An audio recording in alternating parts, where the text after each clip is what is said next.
नमस्कार। Good morning आप सभी भाइयों को। और सबसे पहले आज 12 जनवरी है और आज आप ही का दिन है और आज ही के दिन हम लोग राष्ट्रीय युवा दिवस के रूप में मनाते हैं और आप भी युवा हैं, हम भी युवा ही हैं। तो आज अच्छा दिन है कुछ कर गुजरने का, हम युवाओं को कुछ इतिहास रचने का। तो आज के दिन अगर आप छोटा सा ही लक्ष्य रखें लेकिन उस लक्ष्य के प्रति बहुत ही लगनशील रहें, क्योंकि छोटे छोटे लक्ष्य को ही हम अचीव करके एक दिन बड़ा सा लक्ष्य को हम लोग प्राप्त करेंगे। जैसे कि आप सभी का एग्ज़ाम 1 फरवरी से है, तो जब भी पेपर आपका यानी एग्ज़ाम है तो आज कोशिश करेंगे आप कि उसका कुछ हिस्सा आज ही क्लियर करें आप। और डेली आप पढ़ ही रहे हैं, थोड़ा और जोर लगा दीजिए ताकि आपके मेहनत में 4 चांद लग जाए। और अदरवाइज़ अगर आप अभी 10 दिन ज़रा सा भी मेरे भाई कटौती करेंगे तो सारी मेहनत पे पानी फिर सकता है। इसीलिए आज तक जितना भी आप लोग मेहनत किए हैं और अगर चाहते हैं वो मेहनत रंग लाए तो प्लीज़, आज राष्ट्रीय युवा दिवस है और आप सबको पता है आज स्वामी विवेकानंद जी के जन्मदिन पे ये मनाया जाता है। और उन्होंने युवा को बहुत ही प्रेरित किए थे और उनकी प्रेरणा उनके किए गए कामों से तो आप लोग अनभिज्ञ नहीं होंगे, क्योंकि बहुत ही भारत ही नहीं पूरे विश्व के वो आइडल रहे हैं, आदर्श है। तो इसीलिए आज के दिन कुछ खास है, छोटा सा गोल बनाइए आज कि हमें इतना सा डेरिवेशन, इतना क्वेश्चन आज करना ही करना है, क्योंकि आज आपके मन में जोश होना चाहिए उस व्यक्ति को देख के जिन व्यक्ति के बारे में आप जान रहे हैं, स्वामी विवेकानंद जी। तो सैल्यूट है ऐसे ऐसे आदमी को जो कुछ करके चले जाते हैं दुनिया से, लेकिन हम सबों के बीच आज भी वो जिंदा है। तो कुछ वैसा काम करें कि आप भी अमर रह जाएं सब दिन के लिए। ठीक है बाबू, ज़्यादा बातचीत नहीं करते हुए हम लोग चलते हैं अपने लक्ष्य की ओर। आज जो भी क्वेश्चन करेंगे चला, उसके बाद जो बचेगा आप कर लेना इसमें, ठीक है ना। हम कोशिश करेंगे आपको जितना भी हम क्वेश्चन करेंगे आपको कि थोड़ा बहुत डेरिवेशन की याद दिलाते चले और कॉन्सेप्ट को आपको बताते चले, ठीक है। पता नहीं शायद 19-20 तक क्वेश्चन हम लोग एक दिन लाइव में किए थे और आज हम लोग चलते हैं नेक्स्ट। और जो भाई हम से नए जुड़ रहे हैं चैनल पे, अगर आपको भी पीडीएफ की ज़रूरत है तो आप इस नंबर पे पीडीएफ मांग सकते हैं, हम आपको ज़रूर देंगे। आगे बढ़ते हैं और लेते हैं क्वेश्चन। कोई बात नहीं, जो जितना भी क्वेश्चन हो 19-20 हो पता नहीं, उठा लेते हैं जहाँ से मन हो वहीं से। चलो 20 से ही उठा लेते हैं, मोटा मोटी 19-20 पे होगा। तो चलिए आइए देखिए क्वेश्चन नंबर 20 को हम लोग लेते हैं।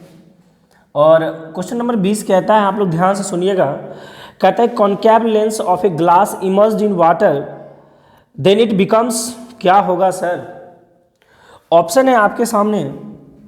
पहला ऑप्शन है लेस कन्वर्जेंट, शॉर्ट में लिखेंगे लेस कन्वर्जेंट। दूसरा ऑप्शन है मोर कन्वर्जेंट, शॉर्ट में लिख रहे हैं।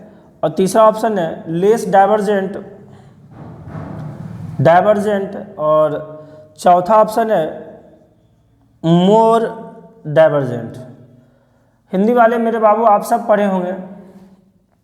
उत्तल लेंस को अभिसारी और अवतल लेंस को अपसारी लेंस कहते हैं। अभिसारी मतलब होता है कन्वर्ज करना, यानी जो आपका कन्वेक्स लेंस है बाबू, ये जो आपका कन्वेक्स लेंस है, ठीक है, जब यहाँ से मान लीजिए कोई रे ऑफ लाइट आता है, ये इसका ऑप्टिकल सेंटर है ये, तो ये क्या होता है याद करो, ये लाइट को क्या कर देता है, कन्वर्ज कर देता था।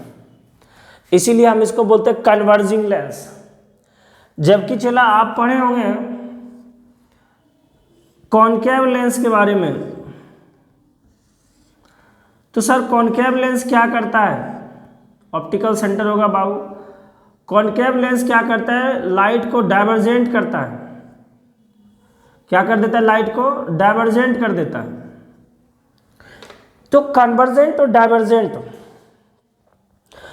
हम जब थ्योरेटिकल पार्ट पढ़ रहे थे तो बहुत अच्छे से हम लोग पढ़े थे कि सर मानते हैं कि कन्वेक्स लेंस केवल कन्वर्जेंट कर सकता है, लाइट को कन्वर्जिंग करेगा, समेटेगा, लेकिन सर एक कंडीशन, ऐसा नहीं है कि हमेशा यही करेगा।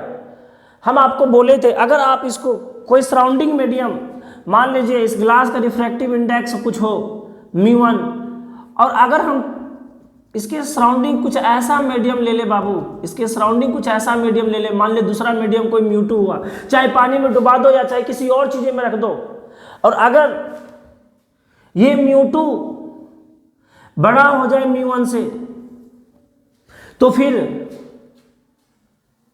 क्या होगा? एयर में था, मान लीजिए ग्लास है बाबू, ग्लास का बना हुआ है तो 1.5 रिफ्रैक्टिव इंडेक्स है, और पहले मान लीजिए हवा में था तो 1 था, इसीलिए लाइट कन्वर्जेंट हो गया, क्योंकि भैया यहाँ से जो आया इसकी वेलोसिटी कम हो गया। और अगर ये बढ़ जाएगा बाहर का रिफ्रैक्टिव इंडेक्स, तो ये कन्वर्ज नहीं करेगा, लाइट को क्या कर देगा? डाइवर्जेंट करने का काम करेगा। तो मेरे बात को ध्यान से समझना, जिस भी मटेरियल का आपका लेंस बना हुआ है, यदि उस लेंस का रिफ्रैक्टिव इंडेक्स से सराउंडिंग का रिफ्रैक्टिव इंडेक्स ज़्यादा हो जाएगा तो वो अपना गुण खो देगा। ये जो कन्वर्जिंग करने का काम करता है, ये कन्वर्जिंग नहीं डाइवर्जिंग करने लगेगा, यानी इसका डाइवर्जेंट हो जाएगा। यानी अब ये convex lens just concave lens की तरह बिहेव करने लगेगा, और बहुत अच्छे तरीके से हम लोग पढ़े थे बाबू, इसमें कोई दिक्कत नहीं। लेकिन ये तब तक कन्वर्जिंग करेगा जब तक μ1 क्या हो? जो सराउंडिंग मीडियम हो, यानी जो बाहर वाला मीडियम हो, आपका अदर माध्यम हो जिसमें रखे हैं आप, उसमें μ2 उससे बड़ा हो। तो सर हमारे पास क्वेश्चन क्या है? हमारे पास क्वेश्चन था कि जब किसी कॉन्वेक्स लेंस को किसी convex lens of a glass को इमर्ज कर देते वाटर में, देन इट बिकम्स क्या होगा? तो मेरे बाबू ग्लास का रिफ्रैक्टिव इंडेक्स इतना और वाटर का होता है बाबू 1.33। तो बाबू आप सोच के बताइए, थोड़ा सा तो सर इसका कन्वर्जिंग कमेगा। कनकेव लिखा है क्या? कनकेव है, तो कनकेव आपको पता है क्या करेगा? डाइवर्जिंग करेगा। और कन्वेक्स क्या करेगा? कन्वर्जिंग करेगा। क्या जी, इतना बात पता है ना? कॉन्वेक्स कन्वर्जिंग, कनकेव क्या? डाइवर्जिंग। तो अगर कनकेव लेंस को वाटर में डुबाए हैं तो सर ग्लास का रिफ्रैक्टिव इंडेक्स 1.5 और वाटर का रिफ्रैक्टिव इंडेक्स 1.3, तो सर अभी μ1 तो ग्रेटर देन μ2 है, यानी डाइवर्जेंट ही करेगा। यानी ये जो लेंस है, सॉरी ये इसको क्यों हम रख रहे हैं? मान लो इसको रखा है ना, इसको रखा है, इसको रखा है, मान लीजिए इसका μ1 है, इसका μ2 है। सर ये ग्लास है, तो ग्लास का कितना होता है रिफ्रैक्टिव इंडेक्स? 1.5 ही कितना हो गया? 1.33। तो चलो एक बात बताओ, अभी भी तो μ1 बड़ा ही है μ2 से। तो सर जिस लेंस का रिफ्रैक्टिव इंडेक्स यदि सराउंडिंग मीडियम के रिफ्रैक्टिव इंडेक्स यदि बड़ा रहेगा तो भैया वो अपना गुण नहीं खोएगा, यदि करेगा तो डाइवर्जेंट ही। लेकिन जितना ये पहले कर रहा होगा उतना नहीं करेगा सर, यानी जितना ये पहले कर रहा था उतना अब ये नहीं करेगा। थोड़ा सा इसके डाइवर्जिंग में क्या आ जाएगा? कमी आ जाएगा, क्योंकि सर इसका यानी हवा में का रिफ्रैक्टिव इंडेक्स कितना होता है? 1 होता है सर, ये 1.33 ऐसे ज़्यादा है, तो इसका डाइवर्जिंग क्या हो जाएगा? कम हो जाएगा। यानी आपका ऑप्शन नंबर सी चल जाएगा, लेस डाइवर्जिंग। बात समझ में आया? कम अपसारी होगा। एक बार फिर से गौर करके सुनिएगा ध्यान से, और नहीं तो रिपीट कर करके सुन लेना।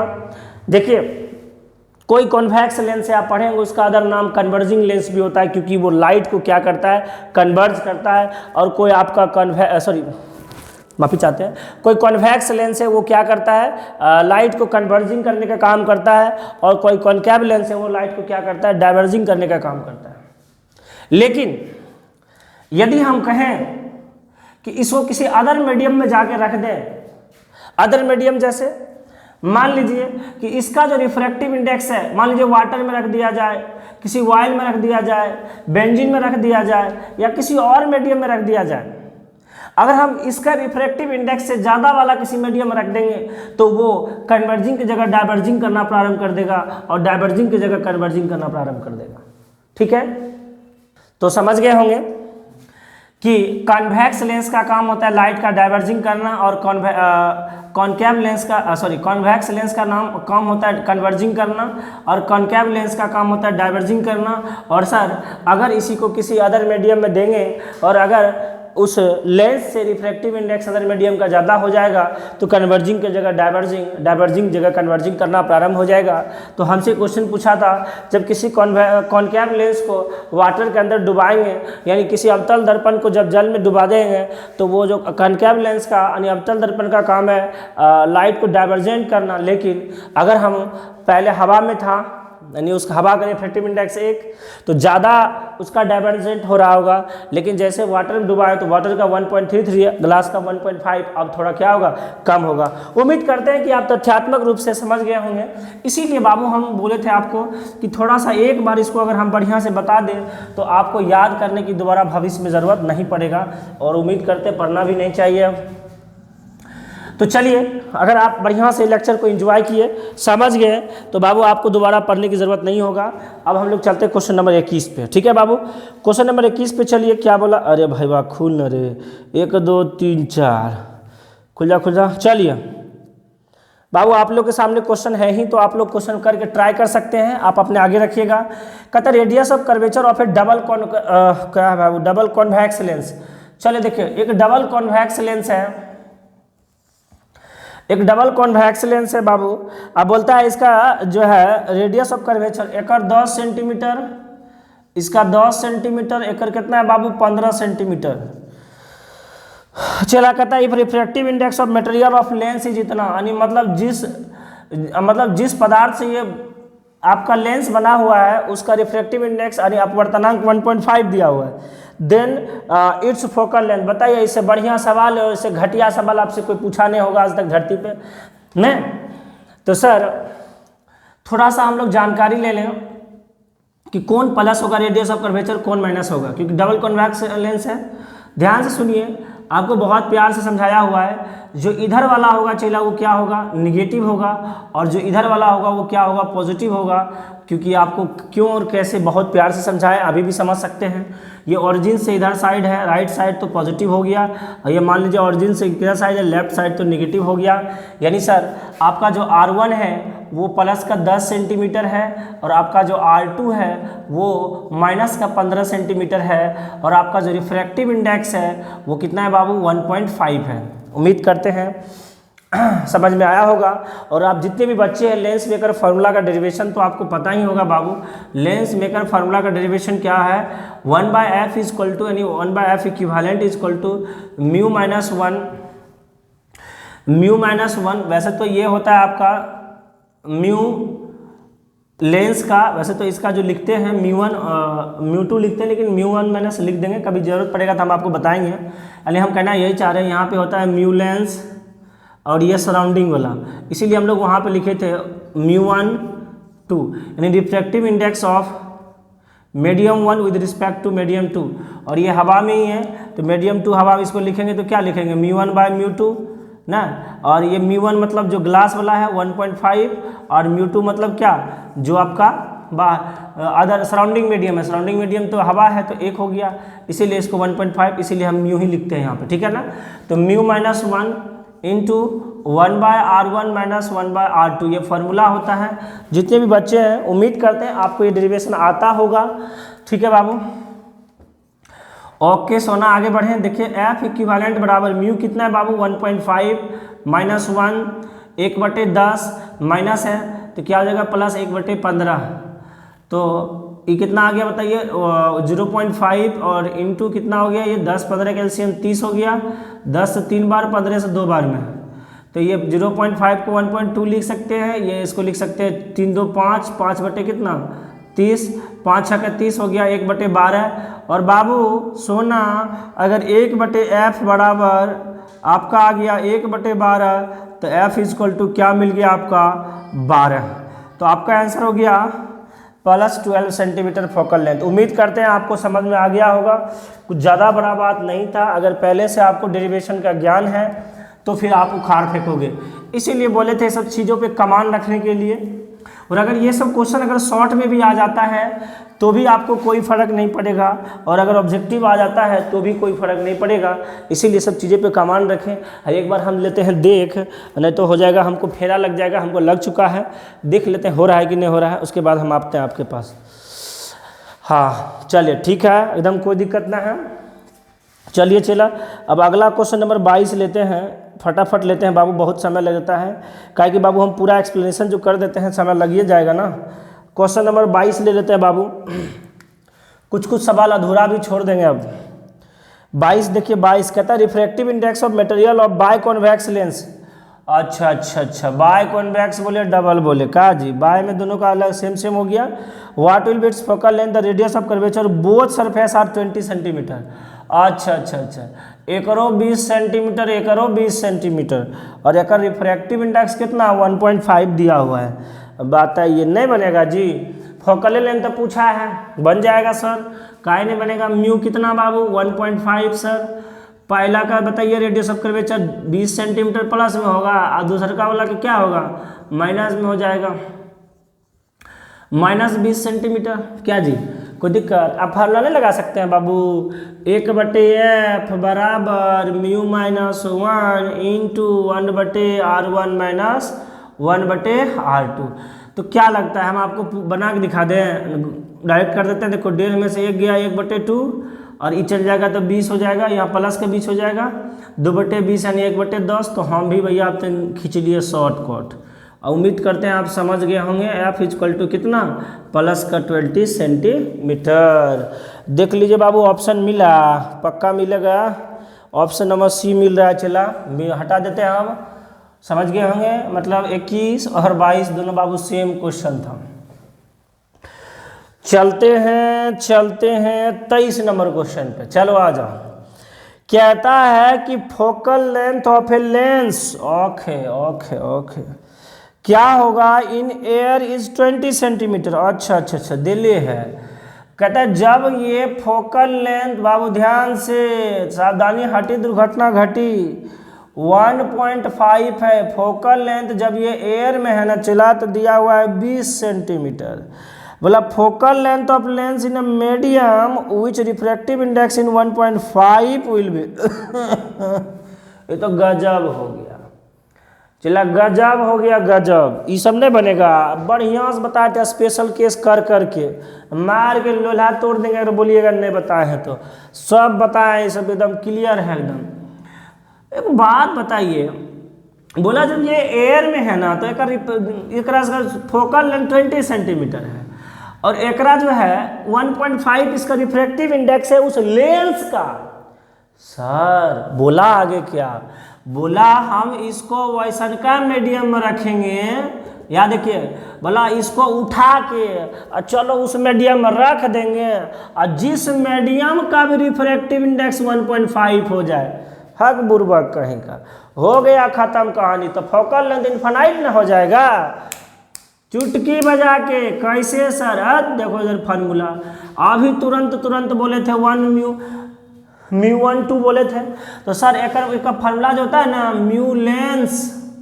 म्यू लेंस और सराउंडिंग, यानी refractive index of lens with respect to surrounding, अब माइनस का 1 अब बटे 1/r1 माइनस r2।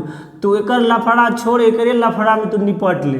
देख बाबू तो क्या हो जाएगा बताओ, म्यू लेंस का रिफ्रैक्टिव इंडेक्स बटे म्यू सराउंडिंग का रिफ्रैक्टिव इंडेक्स, और एक लपटा निपट लेंगे बाद में। देखिए म्यू लेंस और लेंसवो का रिफ्रैक्टिव इंडेक्स कितना 1.5, अब बटे और सराउंडिंग मतलब जेकरा मीडियम में जाके इसको धकेल दिया है, और ओकरो रिफ्रैक्टिव इंडेक्स कितना है 1.5, अब माइनस का 1 रहने दे, और कट के बताओ 1 में 1 गया चला 0, 1/f बराबर 0, f बराबर क्या होगा 1/0 मतलब इनफाइनाइट। तो देख चला, मन में सोचना, विचार करना कि क्या ये सब चीज़ें नहीं पढ़े थे, सब पढ़े थे।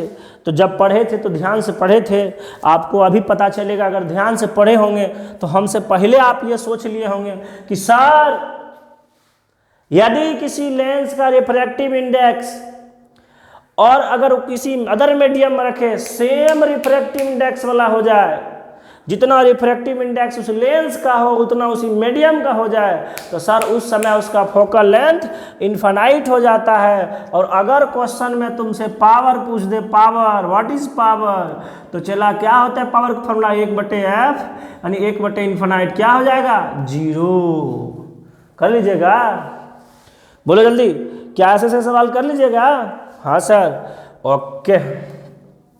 तो क्वेश्चन नंबर 23 को हम लोग किए हैं कंप्लीट। उम्मीद करते होंगे आपको लेक्चर करने में आ रहा होगा मज़ा। मज़ा तो आपको वो सब चीज़ें में आता नहीं है, मज़ा तो तब आएगा जब रंगीन रंगीन बातें हो, ग्रीन्स वाला सब बातें हो। तो बाबू ग्रीन वाला बात अभी नहीं करेंगे हम लोग, सीधा सीधा बात करेंगे क्वेश्चन पे, क्योंकि बहुत ज़रूरी है। Okay sir. कहता radius of curvature R of both surface of lens are equal. अच्छा अच्छा अच्छा। And refractive index of a medium of substance is 1.5, the focal length lens will be. है देख चला, कैसन कैसन सवाल करता है, ये तो तुम बना ही लेगा। हाँ देखिए देखिए देखिए देखिए क्या बोला, एगो लेंस बना ले और दोनों को बोला आरे है, एकरो आरे है, एकरो आरे है, और बोला एक रिफ्रैक्टिव इंडेक्स 1.5 है। तो बोला बताओ हमको ओकर फोकल लेंथ क्या होगा। बाबू इस तक इतना बढ़िया बढ़िया सवाल है, हम क्या बताएं आपको कि सब निचोड़ के यहीं पर रख देते हैं। इससे बाहर क्या पूछेगा आपके बोर्ड में? कुछ नहीं। बढ़िया से ध्यान से पढ़ना। तो एक बात बताओ, 1/f बराबर क्या फार्मूला होता है? अरे वही mu lens with respect to surrounding. तो सराउंडिंग तो हवा में है, तो ज़्यादा दिमाग लगाना नहीं है। तो हवा वाला म्यू -1 वहाँ पे जानते हो स्पेशल केस देख लिखा है, जब हवा में हो तो म्यू -1 × 1/r1 - r2। सच सच बोलना, लिखाए थे ना? बिल्कुल लिखाए थे गुरुजी। आगे बढ़िए। 1/r1 - 1/r2। चला जब हम कहें r1 कितना, दूगो लेंस है क्या रे यहाँ पे? हमारा मन में शक हो रहा है। अब मन में शक होगा तो हम पढ़ेंगे एक बार क्वेश्चन। मन में शक होगा तो क्या पढ़ेंगे एक बार? क्वेश्चन। कहता radius of curvature of both surface of a lens are equal and refractive index of medium is substance is इतना, तो the focal length of a lens will be. अरे भाई साहब, ये तो बोलबे नहीं किया कौन लेंस रखा है। हाय रे वर्ग, क्वेश्चन बोला कौन लेंस रखा, हम तो रख लिए। मान लेना चला एकरो लेंस ले ले। आजा आजा आजा।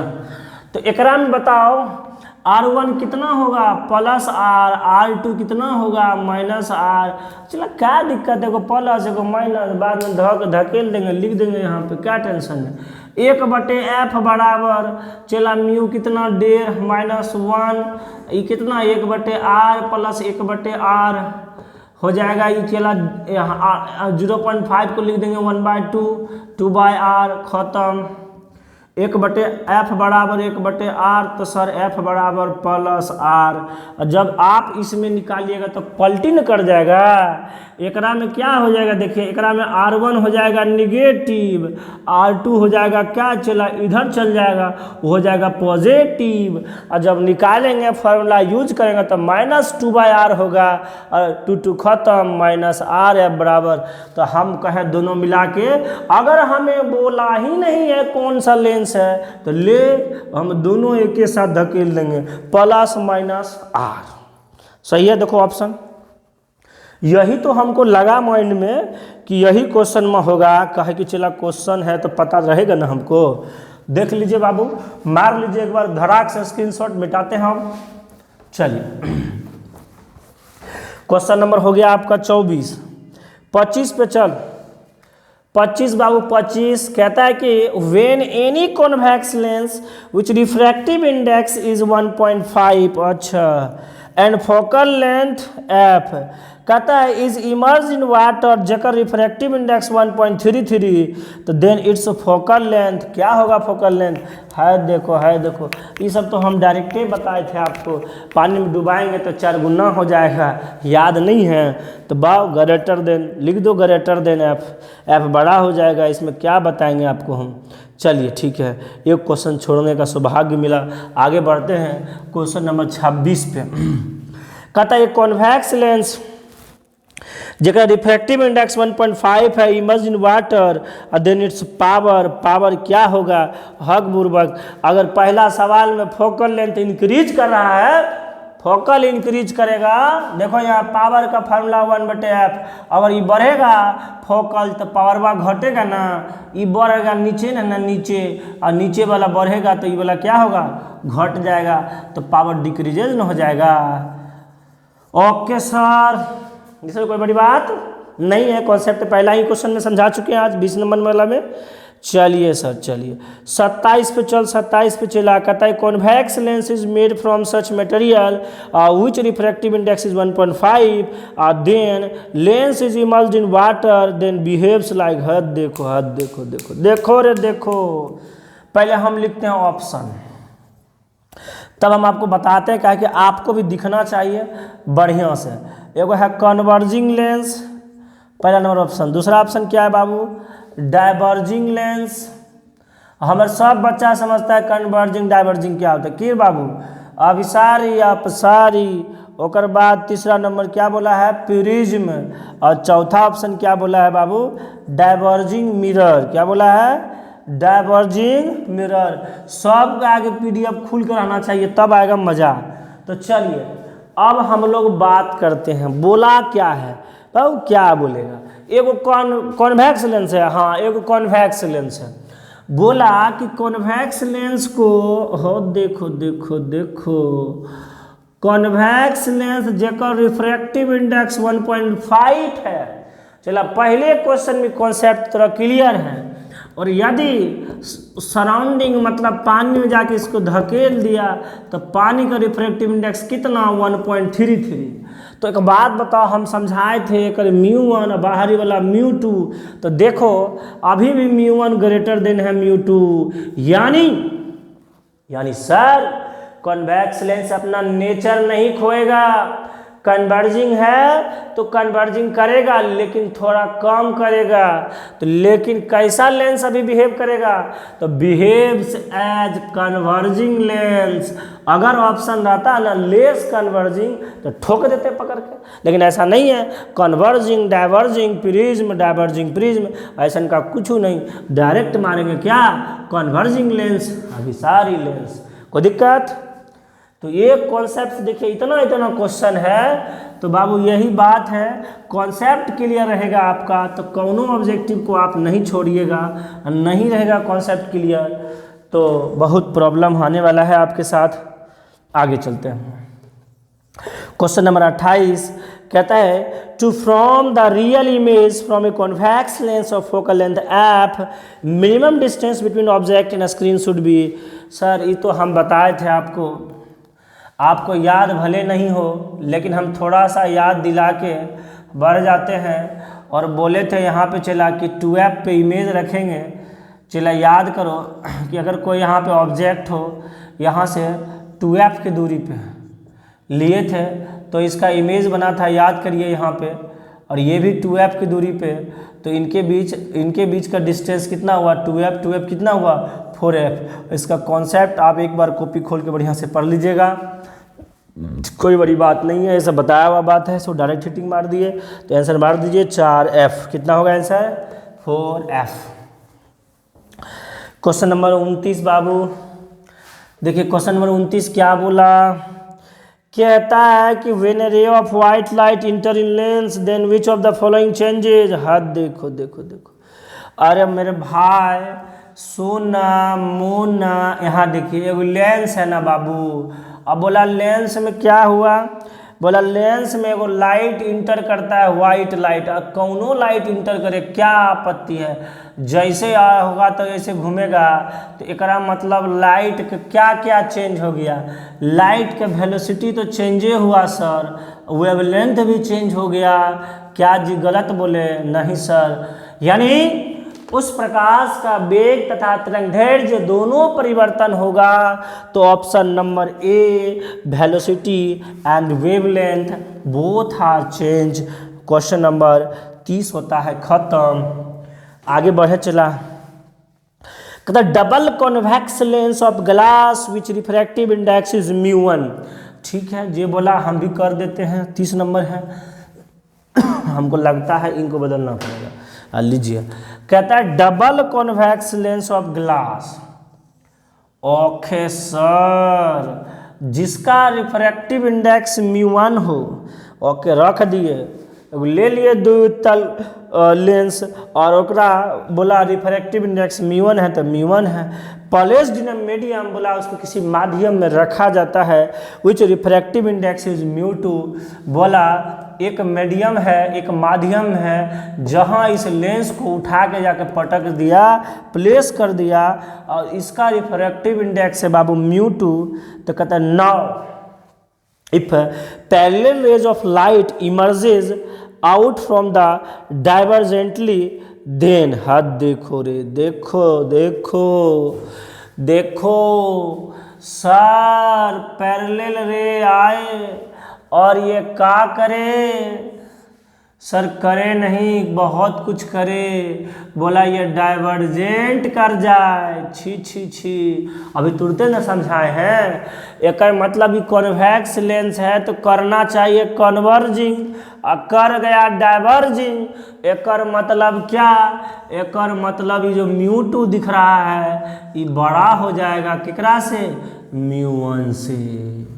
सर बात तो कोई बड़ी बात है, पहले कॉन्सेप्ट आपको हम बताए थे जी गुरुजी, खत्म हो गया कहानी। लेकिन सर ऑप्शन ऐसा नहीं दिख रहा है, अरे है देखो, अरे वही लिखा हुआ है चला, ऐसे लिखा हुआ है ऑप्शन नंबर 2 देखो ऐसे, तो एकरो मतलब वही हुआ, खाली पलट दिया।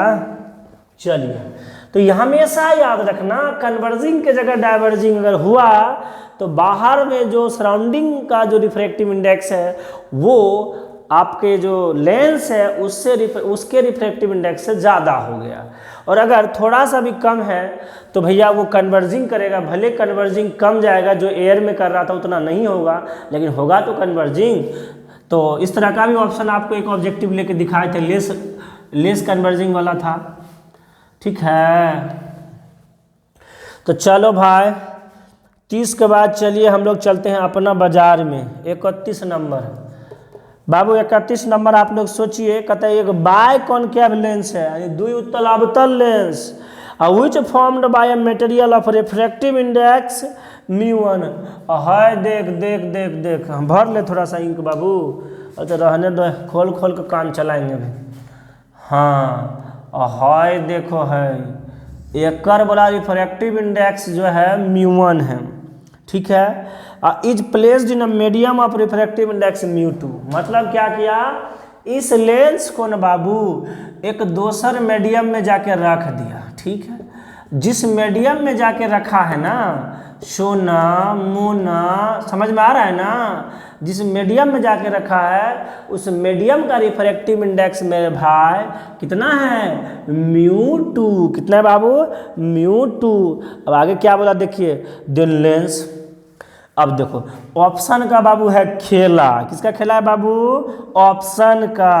तो ऑप्शन पहला कहता है ऑलवेज डाइवर्जिंग, ऑलवेज डाइवर्जिंग।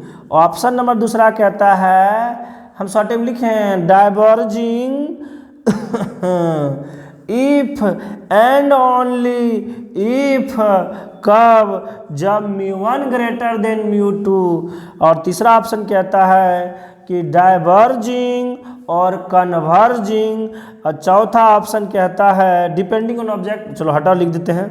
दूसरा ऑप्शन, चौथा ऑप्शन कहता है कि diverging only and only if μ1 बराबर μ2 हो, तो धकेले ऑप्शन काट दो इसको, μ1 बराबर μ2 हो तो भाई साहब क्या बात करते हैं, वो तो कटिए गया, का है कि फोकल लेंथ इनफाइनाइट हो जाएगा। एकरा मतलब हुआ सीधे आएगा सीधे चला जाएगा। अरे जब मीडियम में कुछ चेंजे नहीं होगा तो लाइट काहे मूव करेगा, बाहर मान लीजिए यहाँ से लाइट गया, अंदर उतने रिफ्रैक्टिव इंडेक्स, बाहर उतने रिफ्रैक्टिव इंडेक्स, तो आएगा और सीधा चला जाएगा। तो सर ई वाला ऑप्शन तो कट गया भाई, जब कह रहे कि μ1 बराबर μ2 है तो कन्वर्जिंग डाइवर्जिंग का तो कोई बात ही नहीं हुआ सर। तो एक मतलब क्या, गयो काम से भैंस गया पानी में, ये ऑप्शन तो ऐसे भी खत्म है सर, ये ऑप्शन का कोई खेला नहीं यहाँ पे। अब हम बात करते हैं बाबू, ये जो पहला ऑप्शन बोला है कि ऑलवेज डाइवर्जिंग। एक बात बताओ, हम आपको शुरुआत में समझाए थे, ये हम मान के चलते हैं, मान के चलना क्या होता ही है कि कॉनकेव लेंस डाइवर्जिंग लेंस की तरह व्यवहार करता है, लेकिन ऑलवेज कहना उचित नहीं है, हम ओकरा सिस्टम बदल देंगे, ये क्या चीज़ है, इसको डुबा देंगे या उसको इस मीडियम में जाके रख देंगे जिस मीडियम में इससे ज़्यादा रिफ्रैक्टिव इंडेक्स वाला मीडियम होगा, तो उस समय यह डाइवर्जिंग नहीं क्या करने लगेगा, कन्वर्जिंग। तो गुरुजी ई वाला ऑप्शन नहीं पचा, हमको काट देते हैं इसको। ये वाला बात ऑलवेज नहीं होगा सही, आप कह सकते हैं हो सकता है, लेकिन ऑलवेज वाला बात नहीं। दूसरा ऑप्शन कहता है diverging if and only if, हाँ डाइवर्जिंग होगा यदि सिर्फ और सिर्फ क्या μ1 बराबर μ1 ग्रेटर देन क्या हो, μ2 हो। ये बात तो ठीक है। और दूसरा कहता है डाइवर्जिंग कन्वर्जिंग, इसका तो कोई बातें नहीं हुआ, अलग अलग मीडियम में रखा के डाइवर्जिंग कन्वर्जिंग मतलब कुछ बोल दोगे। थोड़ा तथ्यात्मक रूप से अगर दोनों ऑप्शन में अगर हम छांटे तो दोनों ऑप्शन में जो बेस्ट ऑप्शन हमें मिल रहा है वो यही मिल रहा है कि डाइवर्जिंग होगा, यदि डाइवर्जिंग है तो सिर्फ डाइवर्जिंग तभी होगा जब μ1 ग्रेटर देन क्या हो, μ2, यानी इस ग्लास यानी इस लेंस का जो रिफ्रैक्टिव इंडेक्स है चेला बाहर वाला सराउंडिंग वाला मीडियम से अधिक होगा, तो ये जो काम कर रहा था डाइवर्जिंग वाला वो अभी भी काम करेगा, ये डाइवर्जिंग वाला ही करेगा, इसमें कोई बात नहीं है। कोई मतलब आप उम्मीद करते हैं आपको समझ में आया होगा। ऑलवेज डाइवर्जिंग का तो कोई चांस नहीं है, डाइवर्जिंग हमेशा नहीं कर सकता है। अगर थोड़ा देर के लिए भी कह दें μ2 बड़ा होगा μ1 से तो डाइवर्जिंग नहीं कन्वर्जिंग करना प्रारंभ कर देगा। और डाइवर्जिंग होगा कब, जब μ1 बड़ा हो μ2 से। तो ऑप्शन नंबर बी चला जाएगा आपके पास। और बहुत ही प्यार से अब आपको समझाने का प्रयास किए, और हमें नहीं लगता है कि एक बार पढ़ने के बाद दोबारा आपको इसको रीड करने की ज़रूरत है, वो आप मेरे पे छोड़ दो, ये तो हम करवा ही लिए हैं। तो अगला क्वेश्चन देखो, तब तक हम थोड़ा इंक उंक भर लेते हैं बाबू, भर लें इंक, जल्दी पढ़िए। अगला क्वेश्चन आप लोग बनाइए बाबू, एक्टिव रहिए, PDF खोलिए, और जब तक देख रहे हैं कि गुरुजी बिजी है तब तक आप अपना काम कर लीजिए, फटाक से क्वेश्चन पढ़ लीजिए। और उम्मीद हम यही करेंगे आपसे, क्योंकि बाबू अभी का समय जो है 2 मिनट भी अगर फालतू गया तो आपको एग्ज़ाम हॉल में उसका पछतावा होगा। अभी बिल्कुल भी समय नहीं लेस करना है और कोई प्रेशर नहीं लेना है। अरे कौन चीज़ का प्रेशर, टेस्ट वाला टेस्ट लेगा, एग्ज़ाम वाला एग्ज़ाम लेगा, अपना पढ़ के जाना है, ठोक देंगे पकड़ के। इसीलिए आपको कोई प्रेशर नहीं लेना है कि क्या होगा नहीं होगा, बस आराम से बाबू अपना पढ़िए, अपना सब्जेक्ट पे ध्यान दीजिए, जितने भी क्वेश्चन हम दिए हैं उतना क्वेश्चन पे फोकस करते रहिए। और कॉपी में जो है जहाँ जहाँ हम बोलते गए हैं VVI वो सब चीज़ों पे फोकस करिए, ज़्यादा प्रेशर नहीं लेना है, क्योंकि प्रेशर लेने के बाद आप ज़्यादा पढ़ नहीं पाएंगे और कोई बड़ी बात है ही नहीं। कौन सी बड़ी बात है बताओ, एग्ज़ाम लेगा, एग्ज़ाम लेने वाला एग्ज़ाम लेगा, एग्ज़ाम आप जाके दे देंगे, क्या दिक्कत है। ठीक है बाबू, तो प्रेशर नहीं, थोड़ा सा प्रेशर आप लोग ले लेते हैं, एकदम स्वतंत्र होकर पढ़ें, विमुक्त होकर पढ़ें। एग्ज़ाम वाला को बोलना है आप एग्ज़ाम लो, हम तैयारी करके जाएंगे, सीधा लिख के आएंगे। ठीक है बाबू, कोई प्रेशर लेना नहीं है। आगे बढ़ते हैं। क्वेश्चन नंबर बाबू 32 कहता है कि image formed due to simple microscope. Simple microscope मतलब क्या, सिंपल माइक्रोस्कोप मतलब क्या, अरे नॉर्मल लेंस रे, कॉन्वेक्स लेंस, तो कैसा इमेज बनेगा जी, आज में बताए थे तो याद करो। वर्चुअल कैसा बनता था, वर्चुअल, और एंड कैसा, इरेक्ट ना, आभासी तथा सीधा। चलिए, और वस्तु से बड़ा बनता था। नेक्स्ट, ये तो क्वेश्चन डायरेक्ट हो गया, छोटी छोटी बात था, आगे बढ़ें। कहते हैं convex lens is uses for the remedies of vision known as, अच्छा हाँ अच्छा सॉरी कॉनकेव है बाबू 33 नंबर हो, तो हमारा सब सोना बता देगा। बोल सोना बोल, कॉन्वेक्स लेंस को किस दोष के ठीक करने के लिए लगाया जाता है, सॉरी कॉनकेव लिखे हैं बाबू, हो जाता है उलट पलट, हटाओ, माइंड में नहीं लीजिएगा बाबू, दिल पर नहीं लेना है, या अबतल है अबतल। बताइए बाबू, ये जो कॉनकेव है चेला, कॉनकेव किस दोष को दूर करने के लिए लगाया जाता है, सर मायोपिया, सर मायोपिया, निकट दृष्टि दोष में अवतल ना, और जो कॉन्वेक्स है उत्तल, इसमें लगाते हैं हम लोग, किसमें, हाइपरमेट्रोपिया यानी दूर दृष्टि दोष। क्या जी, निकट दृष्टि दोष में निकट की वस्तुएं तो दिखाई देती है लेकिन दूर की वस्तुएं दिखाई नहीं देती है, और जब ऐसा दोष अगर उत्पन्न हो जाए तो ठीक करने के लिए कौन सा लेंस, कनकेव यानी अवतल, और हाइपरमेट्रोपिया दूर दृष्टि दोष में दूर की वस्तु दिखाई पड़े लेकिन नज़दीक की वस्तु दिखाई नहीं पड़े, और इस कंडीशन में कैसा लेंस, कन्वेक्स लेंस यानी उत्तल। कोई दिक्कत? उम्मीद करते हैं कि एकदम क्लियर होगा। हम देते हैं अब इसको मिटा। बाबू अगला बात कहते हैं आई ऑफ शॉर्ट साइटनेस यूजेस कौन सा लेंस, वही हुआ बाबू शॉर्ट साइटनेस का मतलब हुआ निकट दृष्टि दोष। तो शॉर्ट साइटनेस में कौन सा यूज करेंगे, कनकेव यूज करेंगे। हटाइए इसको। कहता है for normal I list distance of distinct vision. अच्छा, आप सब बच्चा को पता होगा ना, स्पष्ट दर्शन की न्यूनतम दूरी 25 सेंटीमीटर होता है बाबू। नेक्स्ट बढ़िए। कहता है when you see any object then formed image on retina. कहता है जब हम लोग किसी वस्तु को देखते हैं तो कैसा प्रतिबिंब बनता है। हमें नहीं लगता है किसी बच्चे को नहीं पता होगा ये क्वेश्चन।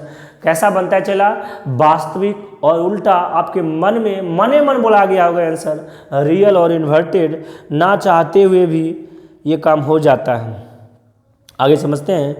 कहते हैं myopic I can see clearly. हटाओ हटाओ हटाओ। मायोपिक मतलब वही हुआ निकट वाला दोष वाला आदमी कौन वस्तु क्लियर देखा, नज़दीक वाला ना जी। अभी बोले थे ना, निकट मतलब नज़दीक देखेंगे, दूर नहीं देखेंगे, और दूर दृष्टि मतलब दूर देखेंगे, नज़दीक नहीं देखेंगे। तो ऑप्शन देख लो, पहला है object placed at infinite. Infinite वाला तो नहीं दिखेगा चला। Object placed at far distance, बहुत दूरी पर न हुए नहीं दिखेगा।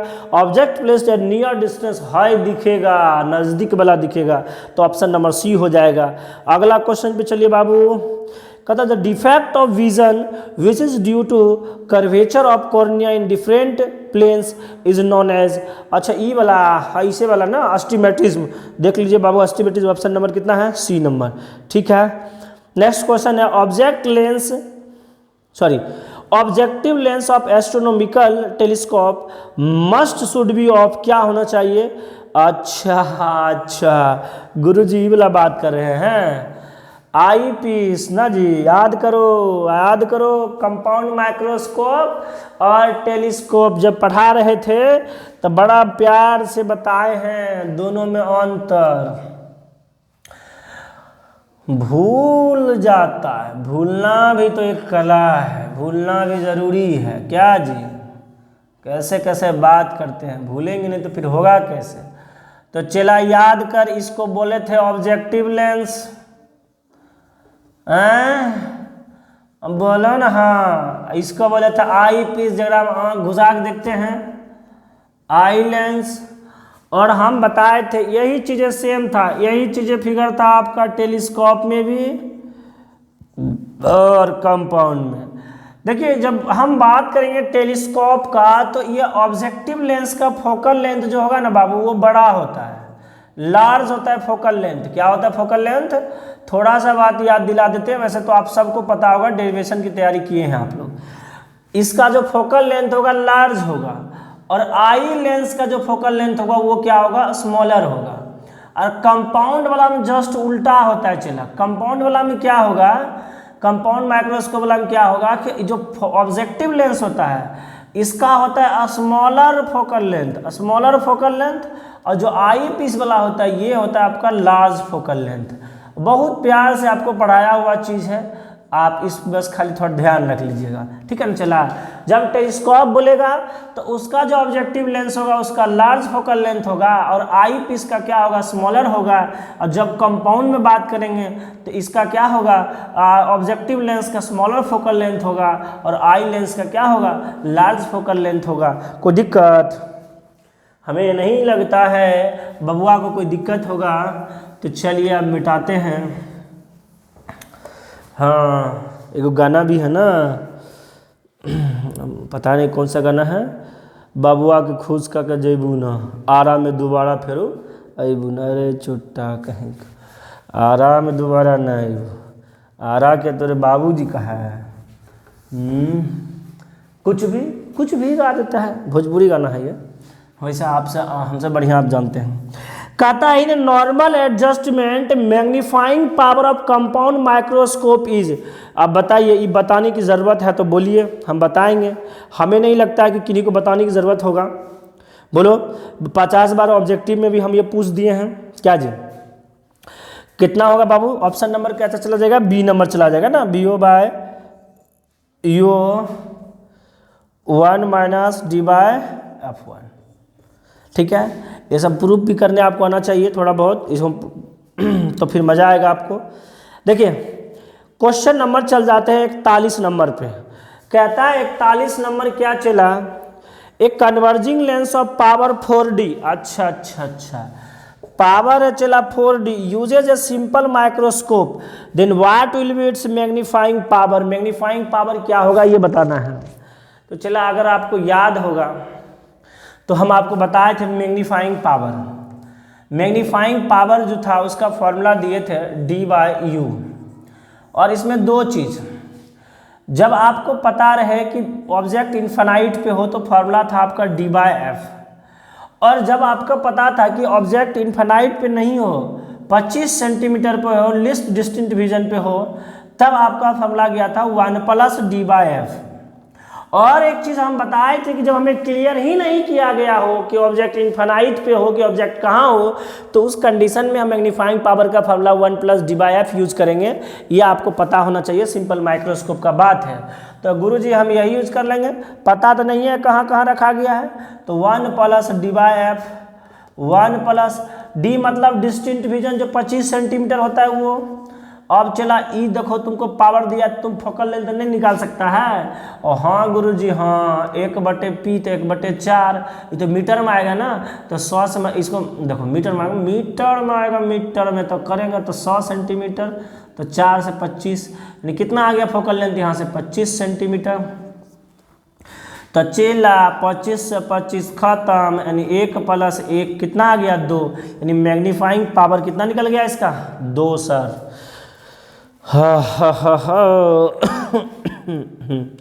क्या बात समझ में आया कि मैग्नीफाइंग पावर कितना हुआ? समझ गए? चलिए एक बार हम चेक कर लेते हैं आपका काम हो रहा है या नहीं हो रहा है बाबू। हाँ हो तो रहा है। ओके सर, ओके, ठीक ठाक है, एकदम सही चल रहा है। आइए बाबू हम चले अगला क्वेश्चन पे, फटाफट जल्दी, समय बहुत ज़्यादा हो गया, लंबा वीडियो जा रहा है। तो देखिए चला 42 नंबर पे आते हैं, 41 के बाद 42 है। कहता है the focal length of objective and eye piece are 20 centimetre. Okay, objective को FO क्या जी, FO कितना है बाबू 20 सेंटीमीटर। कहते हैं अच्छा आई पीस यानी हम दिखाते हैं FE से कितना था 2 centimetre respectively. Then magnifying power of telescope, अच्छा इसका मैग्नीफाइंग पावर क्या बता दे टेलीस्कोप का, बताइए टेलीस्कोप का मैग्नीफाइंग पावर क्या था? तो सर FO/F ही ना था, तो FO कितना 20 और ये कितना 2 हो जाएगा 10, तो मैग्नीफाइंग पावर कितना आ गया 10। इतना हल्का सवाल, देखिए ऑब्जेक्टिव है ना। तो क्वेश्चन नंबर 42 10 आंसर हो गया बाबू, मिटा दें। देखिए बाबू रुक 1 मिनट और बताना चाह रहे, देखो यहाँ ऑब्जेक्टिव था, ऑब्जेक्टिव का कितना है देखो 20 सेंटीमीटर है, और देखो FE कितना था देखो 2 सेंटीमीटर है। तो तुम पकड़ सकते हो कि कौन टेलीस्कोप का है कौन कंपाउंड का है। अगर यही कंपाउंड का होता तो ऑब्जेक्टिव का फोकल लेंथ क्या होता, आई पीस से कम होता, और यहाँ देखिए ऑब्जेक्टिव का है और ये ज़्यादा है कि नहीं, और ज़्यादा है तो किसका हो गया टेलीस्कोप। तुम वैसे भी पकड़ सकते हो, सब पकड़ने का तरीका हुआ बाबू, आप कैच कर सकते हो। आगे नेक्स्ट क्वेश्चन पे चलते हैं। क्वेश्चन नंबर 43 कहता है कि power of lenses of astronomical telescope is इतना। अच्छा पावर दिया है 0 एस्ट्रोनॉमिकल टेलीस्कोप का 0.5 डायोप्टर, और कितना दिया हुआ है भैया एक और दिया है 20 डायोप्टर। बाबू वो भी हम नहीं कह रहे हैं कि कौन पावर ऑब्जेक्टिव का है और कौन पावर आई पीस का, बाद में ढूंढ लेंगे अभी। इट्स मैग्नीफाइंग पावर इज, तो चल निकालते हैं हम लोग सब मिल के, ढूंढल जाए बाजार में। तो फोकल लेंथ का फार्मूला 1/P होता है, तो 1/0.5 ये तो मीटर में आएगा, सेंटीमीटर में ही करते हैं। 1 मिनट बताओ, 1 मिनट बाबू सन मीटरे में रख ले, क्या उड़ेगा 10, 5 से 2 का 2 आ गया। काहे करेंगे सेंटीमीटर में जब हमें रेशियो लेना ही है? अरे रेशियो लेना ही है तो क्यों करेंगे? वही तो बात है गुरुजी, गरमा कह रहे हैं। तो देखिए 1/20 है, तो 1/20 का मतलब कितना? 0.5 का तो सर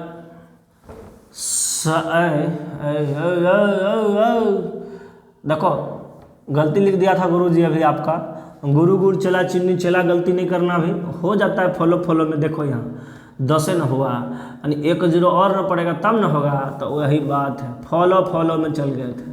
तो सर अब बताओ फोकल लेंथ तुम्हारा कौन बड़ा दिख रहा है? तो ई वाला। और अगर ये ये टेलीस्कोप में हो, ये ऑब्जेक्टिव का होगा। अगर टेलीस्कोप बोला है तो फोकल लेंथ ऑब्जेक्टिव का ही रहा होगा। और ये फोकल लेंथ किसका रहा होगा बताओ? आई पीस का रहा होगा। तो गुरुजी मैग्नीफाइंग पावर कितना होगा?